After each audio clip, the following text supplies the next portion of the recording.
नागपुरात 10 रुपयांसाठी चहा विक्रेत्यानं मजुराची हत्या केल्याची घटना घडली आहे।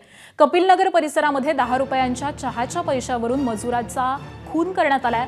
मुख्यमंत्री देवेंद्र फडणवीसांच्या कार्यक्रमासाठी उभारलेल्या मंडपावरती काम करणाऱ्या मनोज यादव यांची धारदार शस्त्रानं हत्या करण्यात आली आहे। चहा विक्रेता कैलास लालचंद गणवीरेनं वादामधून मनोज यादववरती हल्ला केला। कपिलनगर पोलिसांनी आरोपीला ताब्यात घेतलेला असून पुढील तपास सुरू झालेला आहे।